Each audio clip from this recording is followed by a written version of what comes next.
Hey, good morning, my friends. This is MLive Chief Meteorologist Mark Torregrossa. Wow, where did the week go? It's already Wednesday. You know what that means. We got to talk about a Friday snowstorm, and we certainly do.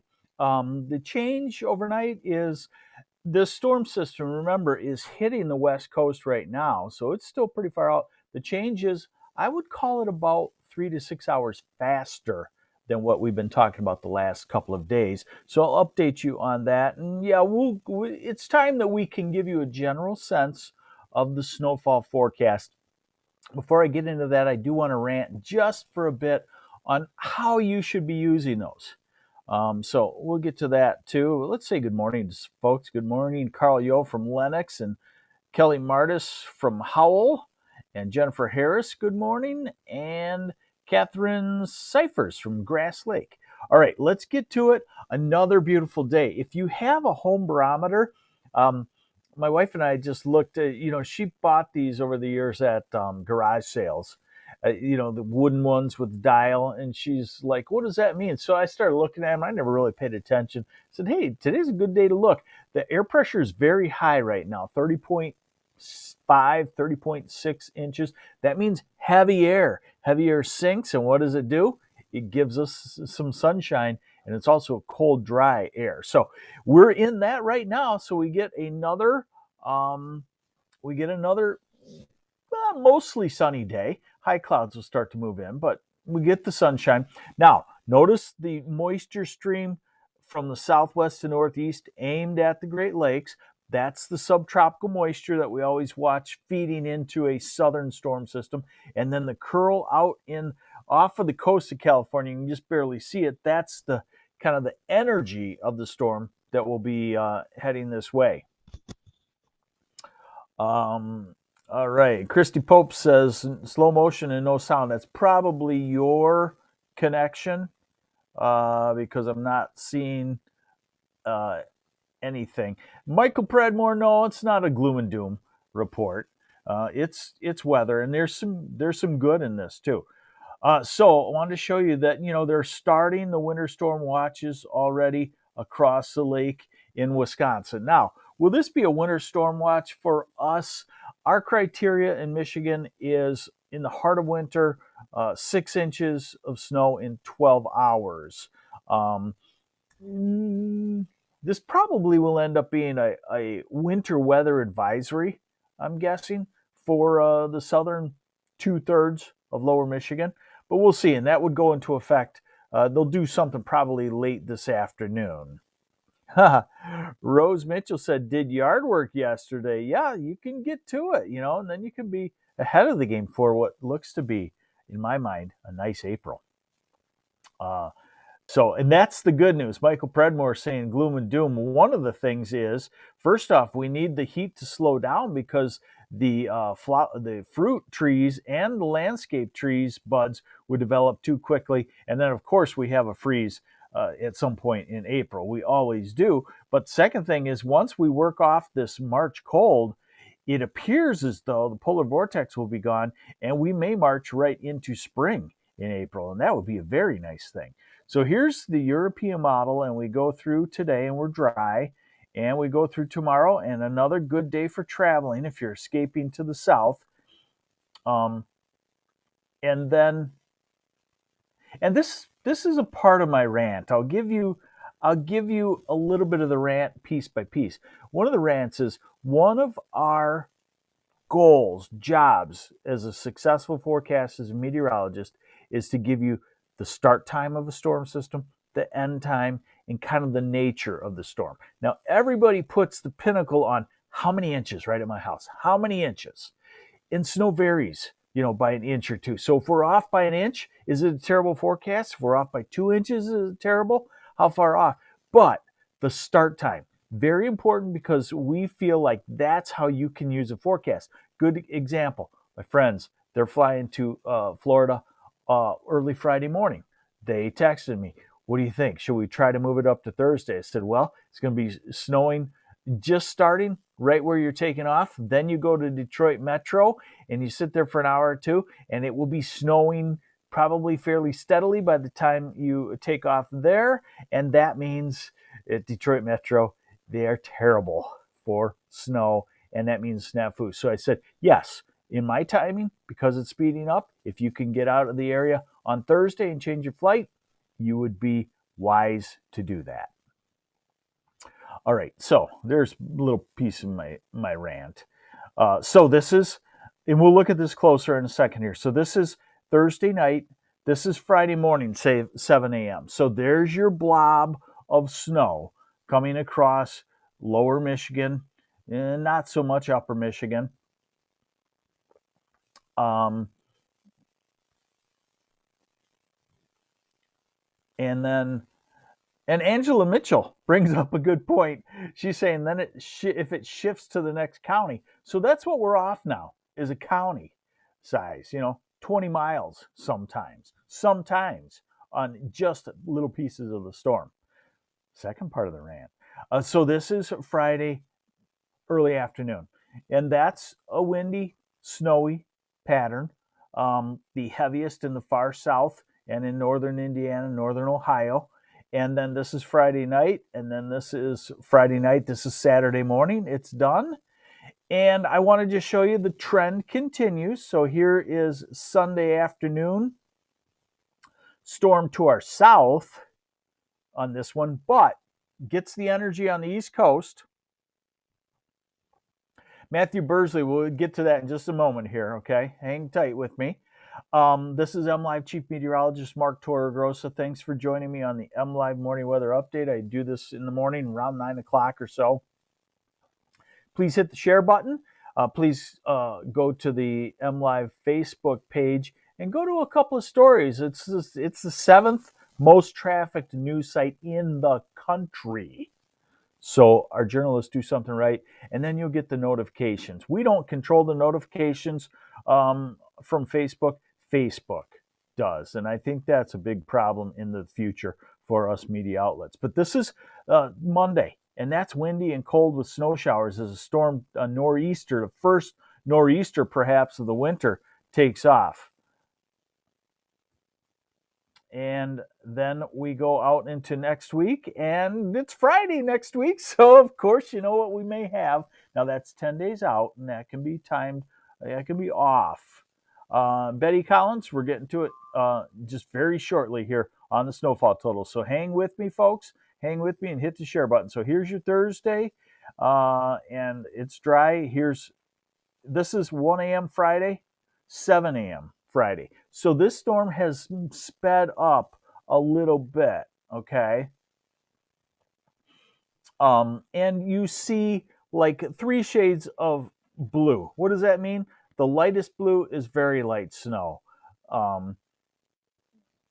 The next shade is kind of a light to moderate, and that darkest blue in the southwest corner would be probably what I would call a moderate snow, not a heavy snow.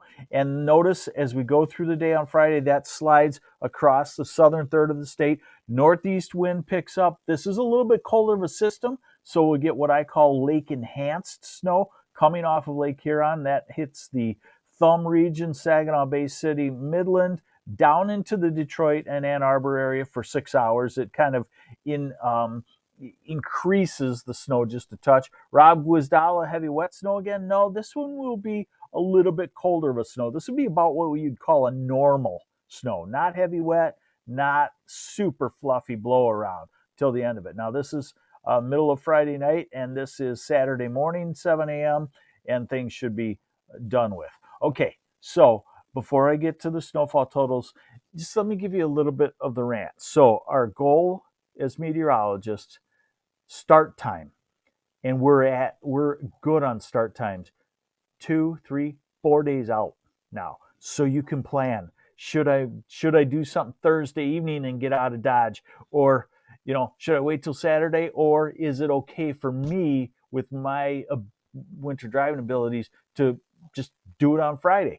We give you that option by giving you the longer lead time.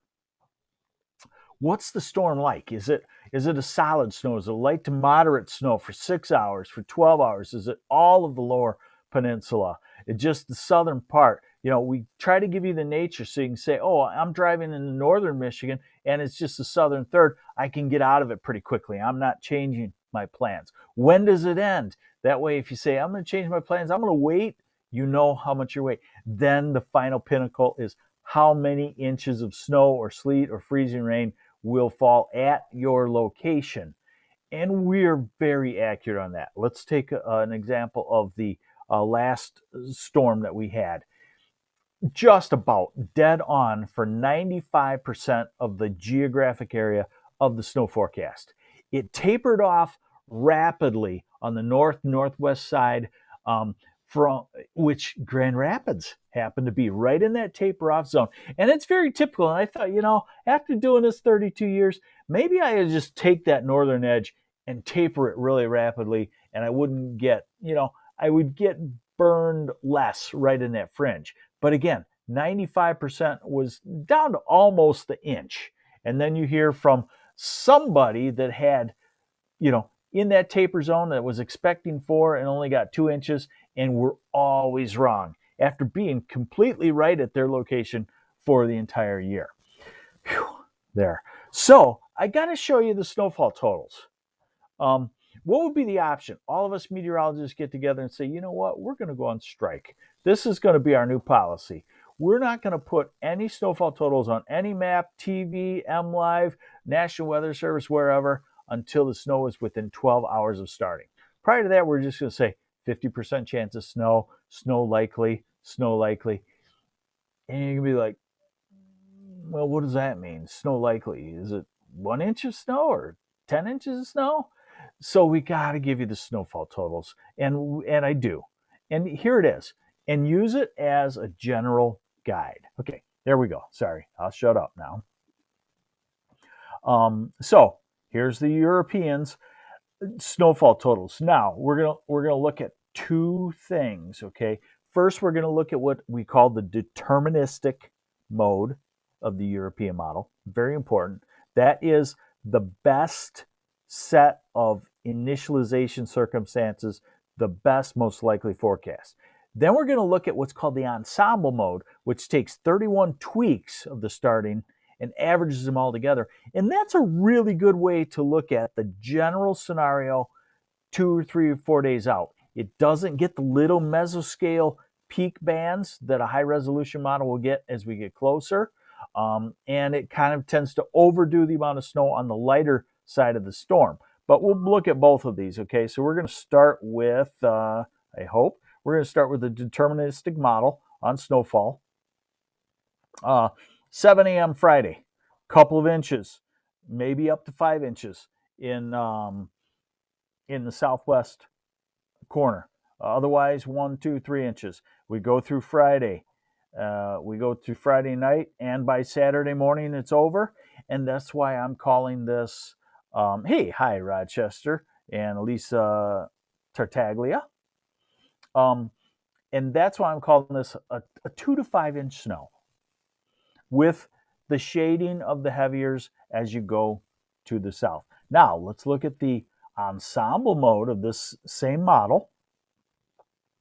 And it shows a 2 to 5 inch snow. The ensemble takes out those spotty 6 and 7s, and it adds an inch or two in the north, and it's 2 to 5 inch snow. And I would say there will be a lot of 3 and 4 inch snows.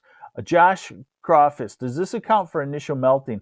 In this one, I do not think there will be initial melting. This is a little bit different. This is a colder storm by about 3 or 4 degrees. So I think when it starts snowing at your house, it's 31, and it probably will not really have much melting. Okay. So temperatures today, with the northeast wind, cold in the thumb, not bad in Grand Rapids and Kalamazoo, 44, 43 in Ann Arbor. Tomorrow, not bad in the south and west, low 40s. Thumb, raw northeast wind, Oscoda, Tawas, you know what you're talking about. Heavy winter coat, hat, gloves, bone-chilling cold on the northeast wind. Then Friday, look at Friday's highs. 31, 32, 34. Once it starts snowing, then you're looking at temperatures dropping below 30. Now here's Saturday in the low to mid 30s, upper 20s around Saginaw Bay and the Thumb area. So with some sunshine, we'll have some melting. And then Sunday, low to mid 30s. Monday, low to mid 30s. Tuesday, on that cold north wind, maybe highs struggling to hit the freezing mark. Wednesday, in the low to mid 30s. Thursday, we might see a spot hit 40. And next Friday, we might start to creep toward 40 degrees in a few spots. But what you should get out of this is the post that I wrote yesterday. Michigan's weather about to go into what I'm calling the tank. Have been calling it for that for about a week. And that is that it looks like a couple of weeks, starting this weekend, for a couple of weeks, we're going to be colder than normal. Now remember, the sun's gaining power and our average high is going up about a degree every 2 days. So 2 weeks out, our average high is in the low 40s and we're colder than normal in the 30s, occasionally hitting 40 degrees or so. All right, let's take some questions. Let's go back to snowfall map. I want to get Lulu Schultz question in here. Daughter flying in from Vegas Friday night. How does it look at Metro? Okay, let's go with Friday night. This is 7 p.m. at Metro. I would say, knowing that they're not very good, it doesn't look great because they will have had several inches of snow and it will still be windy with some light snow. It's hard to predict what an airport does, but Metro seems to be notorious. Hoping to be able to fly out of Detroit around 10 a.m. Emily Ann, 10 a. When? What day? What day? Okay. Will this be the last notable snow of the season this Friday? Robert Porbuski. I don't think so because we're going to stay colder than normal. And if you notice, the stream continues. So there's a Monday snow. And it's more of a wind-driven light snow. That's probably 2 inches, maybe 3 inches in thumb, but it's wind-driven and cold. It's almost like a January snow. And then 10 days out, there's another one. So I don't think this is the last one. We could probably have 2 to 3 more snow systems before the cold lets up at very late March, 1st of April. And then I think we're taking off. I think we're taking off to a fabulous spring because the overall pattern is warm. And guess what? We always have to factor in the truth. Global warming, the 800-pound gorilla. When the globe is warming, it's hard to stay in a cold pattern as long as we would have 20 or 30 years ago. The data I see says the globe is warming. It's not a hoax. So we'll have to deal with that too. So there you go. There's your MLive morning weather update. We'll keep tracking the next system for you. And hopefully you make it out of Dodge before or after or when you need to. Take care. I'm MLive Chief Meteorologist Mark Torregrossa. Have yourselves a great Wednesday.